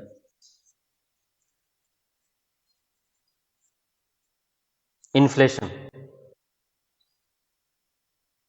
यूनिवर्सल बेसिक इनकम से इन्फ्लेशन बढ़ सकता है। अच्छा, इसमें सब में मे करके लिखना है, ठीक है, विल करके मत लिख देना सब में कि ऐसा ही होगा। ये सब पॉसिबिलिटीज हैं कि ये चीजें हो सकती हैं। अब तुम लोग बताओ इससे इन्फ्लेशन कैसे बढ़ेगा, यूनिवर्सल बेसिक इनकम। हम्म, हाँ, देखो इन्फ्लेशन कैसे बढ़ेगा, जैसे बैंक में पैसा आएगा तो या तो तुम खुद निकाल के खर्च करोगे, तो तुम्हारा क्या है, डिमांड बढ़ गया है और सप्लाई अभी भी उतनी है। एक तो ये हो गया। अब मान लो कुछ लोग नहीं निकालेंगे, बैंक में पड़ा ही रहेगा, तो बैंक डिपॉजिट बढ़ेगा, तो क्या करेंगे, बैंक वाले लोन देंगे, तो लोन बढ़ेगा। लोन बढ़ेगा तो क्या होगा, फिर मनी सप्लाई बढ़ेगी, और मनी सप्लाई बढ़ेगी तो क्या होगा, फिर इन्फ्लेशन बढ़ेगा। तो दोनों पॉसिबिलिटी है, एक तो जिसके अकाउंट में पैसा आया है, ठीक है, वो निकाल के खर्च करेगा, लेकिन सप्लाई अभी भी वही है, डिमांड बढ़ रही है, एक तो वो प्रॉब्लम होगी। दूसरी क्या है, अगर मान लो पैसा नहीं भी निकालता है, कि हम लोग सेविंग करेंगे, तो उसके अकाउंट में रहेगा, तो बैंक का डिपॉजिट बढ़ जाएगा ना, फिर तो बैंक लोन देना बढ़ा देंगे, लोन देना बढ़ाएंगे तो मनी सप्लाई बढ़ जाएगी, और मनी सप्लाई बढ़ेगी तो डिमांड बढ़ेगा प्रोडक्ट का, लेकिन सप्लाई वही है, तो उससे भी इन्फ्लेशन बढ़ेगा।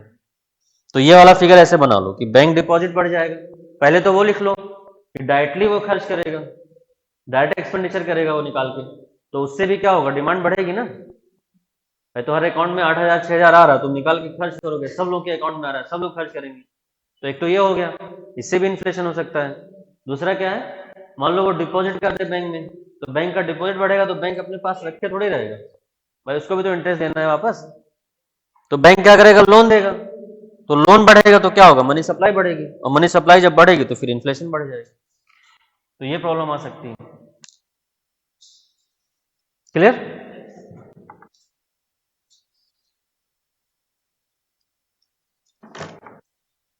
अब देखो सारी सब्सिडीज खत्म करके एक ये सब्सिडी देनी है, बट फिर भी अभी जो गवर्नमेंट सब्सिडी देती है उसके मुकाबले इसकी सब्सिडी बहुत ज्यादा हो जाएगी, क्योंकि ये सबको देना है यूनिवर्सली, तो फिजिकल बर्डन भी बढ़ेगा, तो हाई फिजिकल बर्डन,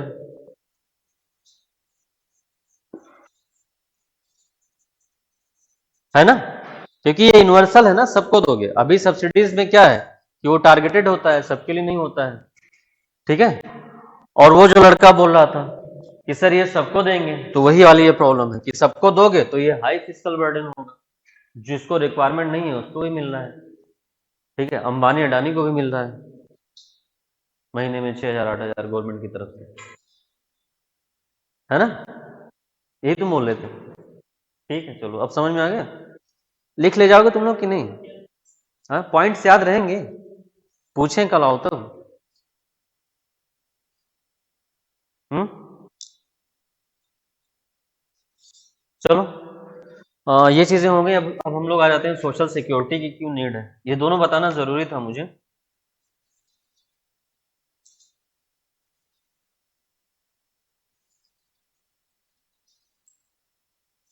तुम लोग को एग्रीकल्चर नहीं पढ़ा है ना अभी कॉमन क्लास में? हम्म, अभी नहीं। अच्छा, तुम लोग को कुछ सिलेबस वगैरह मिला है कि इस तरह से है?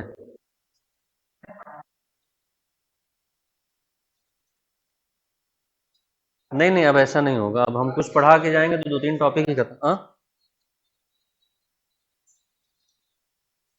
अच्छा, नहीं तो अभी तो मेरी क्लास रहेगी, ठीक है। ये था इशू, मैंने वहां पे बताया कि सर ऐसे मतलब बीच में टॉपिक छोड़ के जाओ, फिर पता मुझे भी नहीं याद रहता है मैंने पढ़ाया कहाँ पे, तो अब मुझे याद नहीं कि इसके पहले मैं कहाँ तक पढ़ा के गया हूँ, तो मैंने बताया इसीलिए अब कॉन्टिन्यूस क्लास चल रही है। वो थोड़ा इशू होता है, शुरू में मैनेज नहीं हो पाती है ना, अब तो हो रहा है सही से ना। अब करो, हो गया ये। अब आ जाओ सोशल सिक्योरिटी। इसके बाद हम लोग इंस्टीट्यूशंस पढ़ेंगे, वर्ल्ड बैंक, IMF, WTO, ये सब। अच्छा, मैं कंक्लूजन इसलिए स्किप करता हूं ताकि तुम लोग सोचो कि क्या कंक्लूड करोगे। बाकी मैं बता सकता हूँ, उसमें कोई प्रॉब्लम नहीं है, बट उससे क्या होगा ना कि तुम सोचना बंद कर दोगे। और मैंने कई सारे कंक्लूजन बताए भी हैं, तो उस आइडिया पे आके सोचो अब, ठीक है, तभी तो सोच पाओगे। बाकी हम ही हैं, लिख के लाओगे तो आंसर हम बताएंगे, ठीक है। कुछ लोग लाते हैं, कुछ लोग नहीं लाते हैं, तो उसमें मैं क्या कर सकता हूँ। हम्म।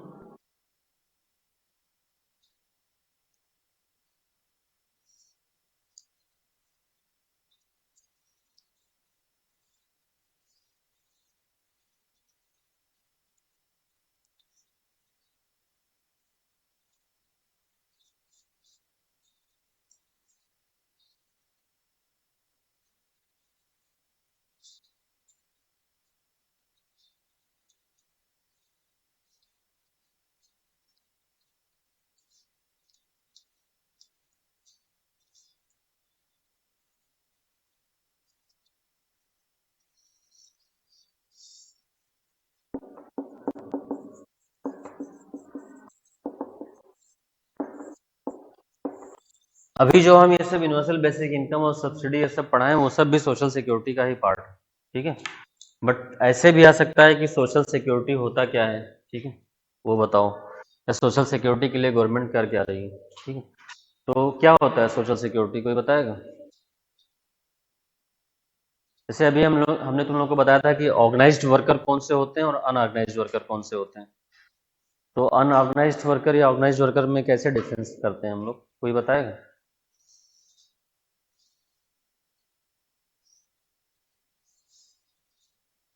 ऑर्गेनाइज्ड वर्कर को सोशल सिक्योरिटी मिलती है, शाबाश, वेरी गुड, देखो पढ़ रही है बच्ची। और हम्म, क्या हुआ। हाँ, टाइम और wages, fix amount of salary भी रहती है, जॉब सिक्योरिटी भी रहती है, नोटिस पीरियड दे के भी निकाल सकते हो, उसके पहले नहीं निकाल पाओगे। और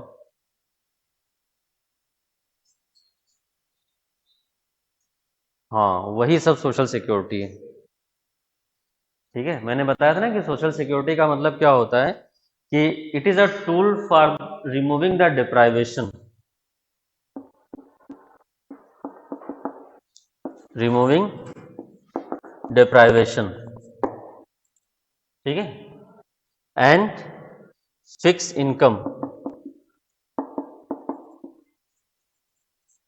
एट एडवर्स टाइम या एडवर्स सिचुएशन, ठीक है।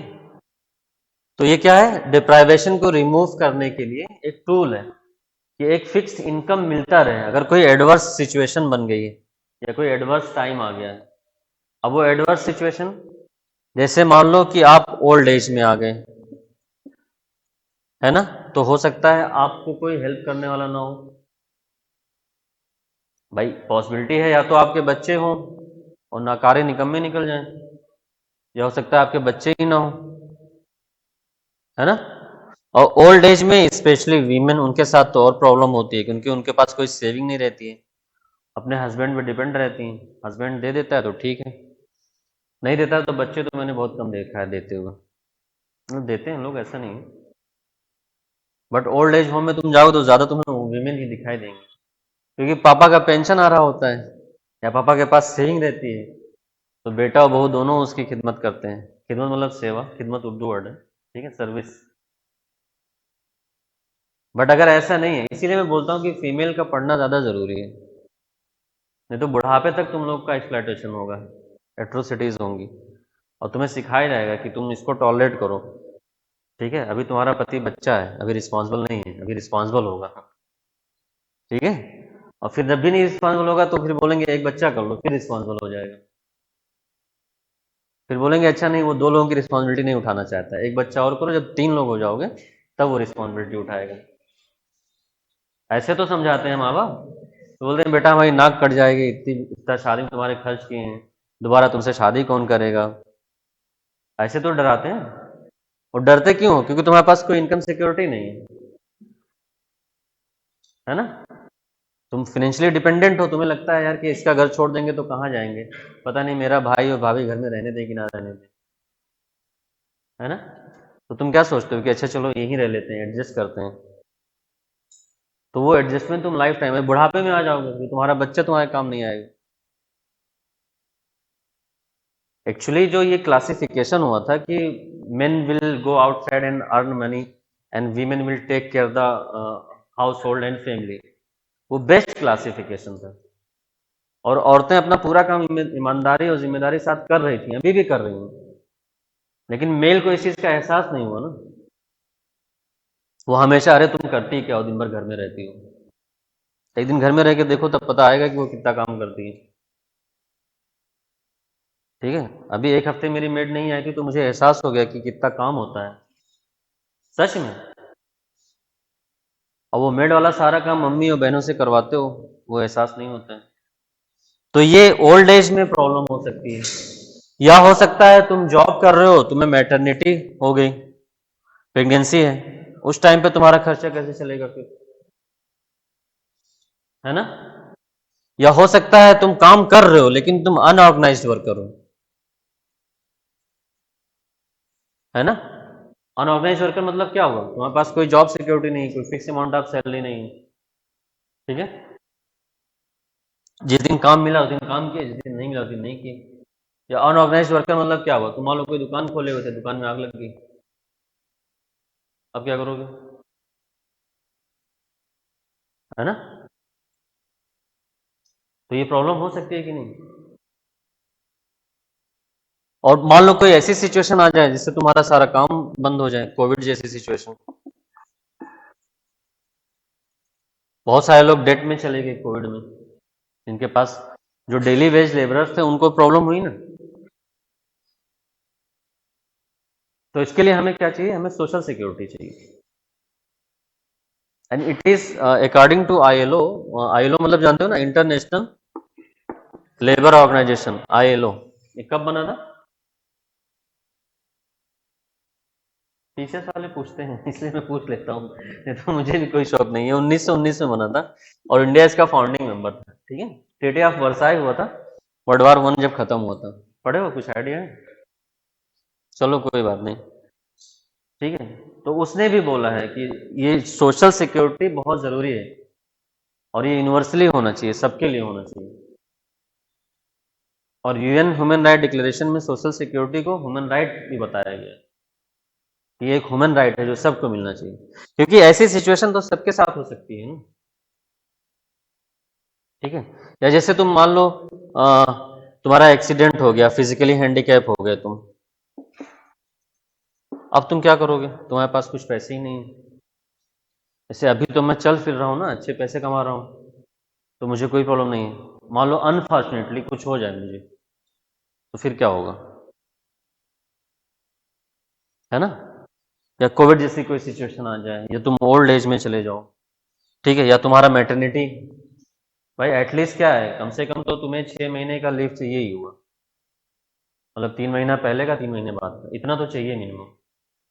तो उस टाइम पे कैसे काम चलेगा, ठीक है?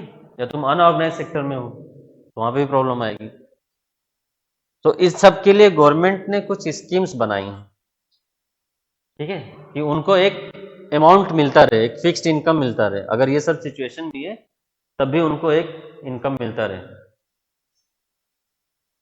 ठीक है? जैसे तुम वीमेन के लिए आ जाओ, या ओल्ड एज या वीमेन के लिए आ जाओ। ओल्ड एज या वीमेन में कौन कौन सी स्कीम है, ठीक है? हाँ, वृद्धा पेंशन, ठीक है, क्या बोलते हैं वो सब नाम, तुम लोग बताओ मुझे।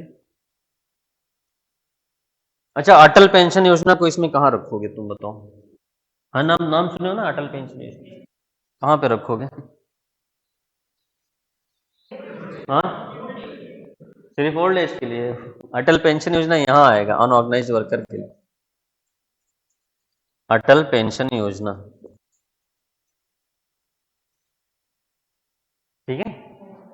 चलो मैं कुछ स्कीम्स बता देता हूँ इससे रिलेटेड। ये समझ में आया सोशल सिक्योरिटी का कॉन्सेप्ट क्या है, क्यों जरूरी है, वो समझ में आया? ये सब सिचुएशंस हैं, इसलिए हमें जरूरी है social security.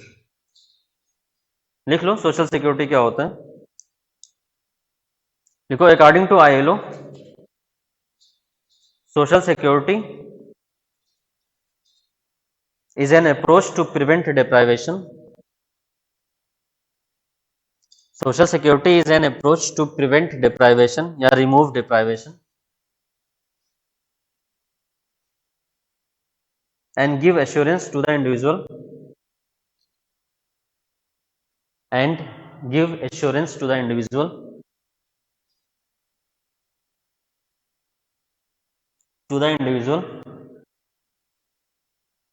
of a basic minimum income, give assurance to individual of a basic minimum income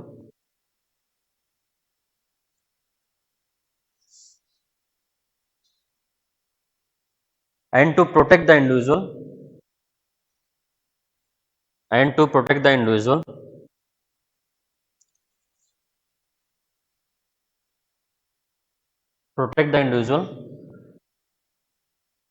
from any kind of adversities.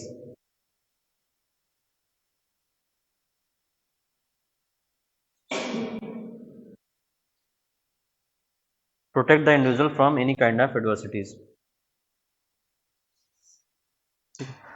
अब देखो नीड क्यों है हमें, तो ये सब पॉइंट्स बता देना कि कोविड-19 के बाद से जैसे कोई इमरजेंसी सिचुएशन आ जाए, या ओल्ड एज में स्पेशली वीमेन में, या कोई एक्सीडेंट हो तो फिजिकल हैंडीकैप हो जाए, ये सब बना लियो ना, ठीक है। या मैटरनिटी बेनिफिट है, या अनऑर्गेनाइज्ड वर्कर है।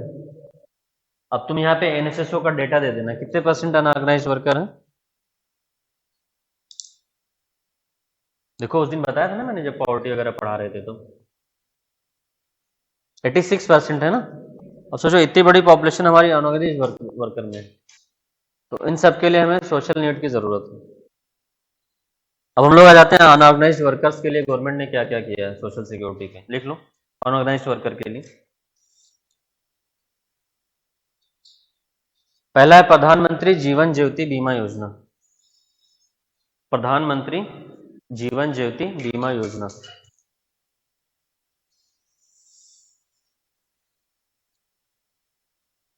ठीक है। देन है प्रधानमंत्री सुरक्षा बीमा योजना, प्रधानमंत्री जीवन ज्योति बीमा योजना। सेकंड है प्रधानमंत्री सुरक्षा योजना,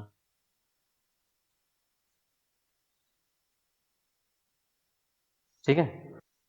और प्रधानमंत्री जन आरोग्य योजना, या जिसको हम लोग आयुष्मान भारत बोलते हैं, प्रधानमंत्री जन आरोग्य योजना या आयुष्मान भारत,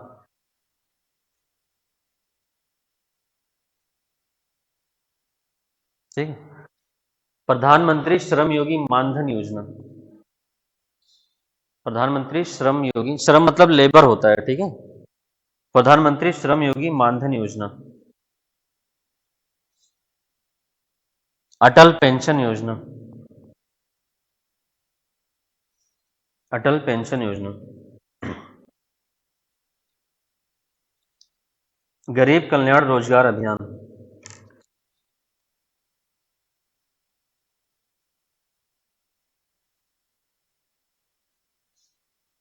गरीब कल्याण रोजगार अभियान।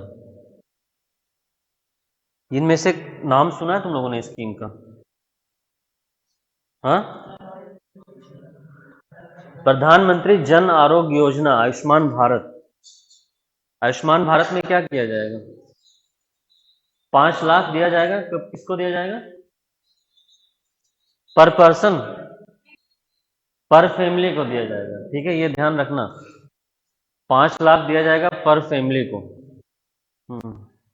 पर पर्सन नहीं है, ध्यान देना। एग्जाम में तुम अभी शायद तुम लोग का स्कीम का 1-2 क्लास एक्स्ट्रा भी चलेगा, ठीक है। और नहीं भी चलेगा तो जो इंपॉर्टेंट स्कीम से मैं बता रहा हूँ, इसमें तुम्हें इंपॉर्टेंट चीजें ये देखनी है कि किस बेनिफिशियरी कौन सा है, मतलब टारगेट एज ग्रुप क्या है, किसको टारगेट किया जा रहा है।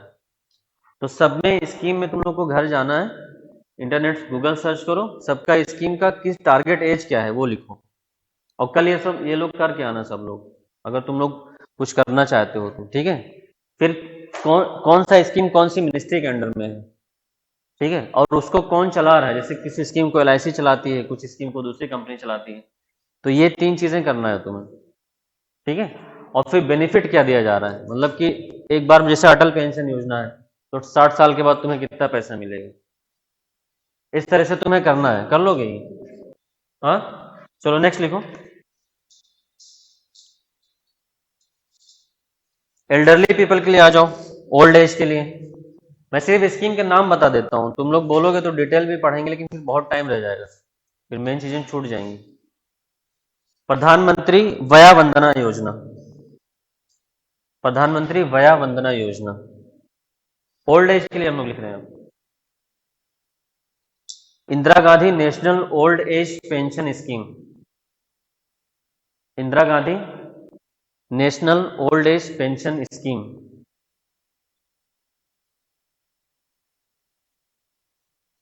ठीक, नेक्स्ट है राष्ट्रीय वयोश्री योजना, राष्ट्रीय वयोश्री योजना।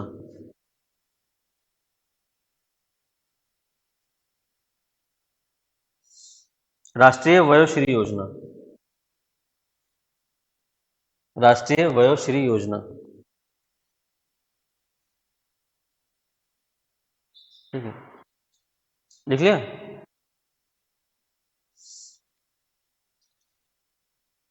वीमेन के लिए लिख लो। वीमेन के लिए पहला है सुधार गृह, सुधार गृह, स्वधार गृह। ठीक है, वीमेन के लिए होम है, ओल्ड एज वीमेन के लिए, ठीक है, या जो वीमेन डिफिकल्ट सिचुएशन में है उनके लिए, ठीक है, ताकि कल को तुम्हारा बहू बेटा घर से निकालने तो कहाँ जाओगे, है ना, बुढ़ापे में ही तो निकालते हैं। फिर दूसरा है maternity benefit act 1961, maternity benefit act 1961।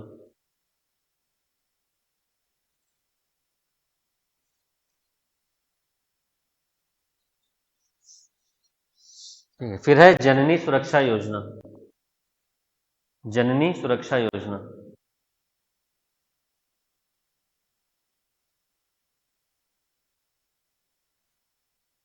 ठीक, ऐसे फिजिकली हैंडीकैप के लिए भी लिख लेना, फिजिकली हैंडीकैप के लिए गवर्नमेंट की कौन कौन सी स्कीम। एक ऑर्गेनाइजेशन है एलिम्को, जानते हो, आर्टिफिशियल लिम्ब बनाती है ये, गवर्नमेंट की ही ऑर्गेनाइजेशन है एलिम्को, आर्टिफिशियल लिम्ब बनाने वाली कंपनी है ये। तो इन लोगों को कुछ स्कीम्स है गवर्नमेंट की, जैसे फ्री में हियरिंग एड प्रोवाइड कर देते हैं, ठीक है, आर्टिफिशियल लिम्ब प्रोवाइड कर देते हैं। तो ये सब स्कीम्स हैं। अब इन सब स्कीम्स में कितनी स्कीम्स मैंने बता दी हैं, काउंट करके बताओ मुझे। हाँ, हाँ, अब इसमें जैसे तुमसे ये पूछा जाएगा कि अटल पेंशन योजना में रजिस्ट्रेशन, मतलब जब तुम अटल पेंशन योजना में बेनिफिशियरी बनोगे तो उस टाइम तुम्हारी एज क्या होनी चाहिए, या अटल पेंशन योजना कौन सी कंपनी रन कर रही है, पेंशन का है ना, तो कोई कंपनी होगी, या ये पूछ सकते हैं कौन सी मिनिस्ट्री में आता है ना, तो कुछ चीज़ें मिनिस्ट्री ऑफ सोशल जस्टिस में आती हैं और कुछ चीज़ें मिनिस्ट्री ऑफ फाइनेंस के अंडर में आती हैं, तो वो तुम्हें देख के लिखना पड़ेगा कि कौन सी मिनिस्ट्री ऑफ फाइनेंस में, कौन सा मिनिस्ट्री ऑफ सोशल जस्टिस में है। ठीक है, तो ये सारी स्कीम के साथ तुम्हें करना है।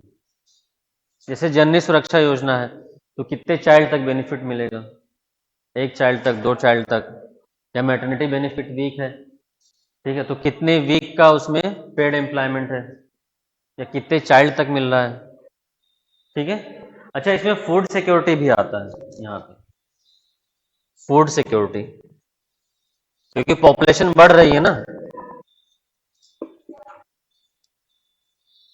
राइजिंग पॉपुलेशन, और सारे लोगों को एम्प्लॉयमेंट देना, नहीं देना, ठीक है, या हो सकता है कुछ लोग एम्प्लॉयमेंट के बाद भी फूड नहीं पा रहे हो, तो फूड सिक्योरिटी भी इसमें आता है। अब इसके अंडर में तुम लोग क्या पढ़ोगे, नेशनल फूड सिक्योरिटी एक्ट। तो हम जब फूड सिक्योरिटी पढ़ाएंगे एग्रीकल्चर में तो उसको यहाँ पे कवर करेंगे, नेशनल फूड सिक्योरिटी एक्ट, ठीक है, हाँ, 2013। तो इसमें क्या है, राइट टू फूड, मतलब फूड ग्रेन्स जो है वो सब्सिडाइज रेट पे प्रोवाइड किया जाएगा, राइस और व्हीट, वही अब उसको पीडीएस में लिंक कर दिया गया है।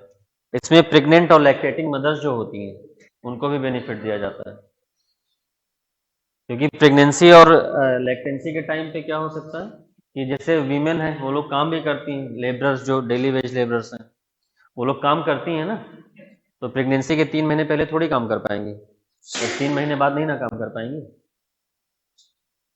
है ना।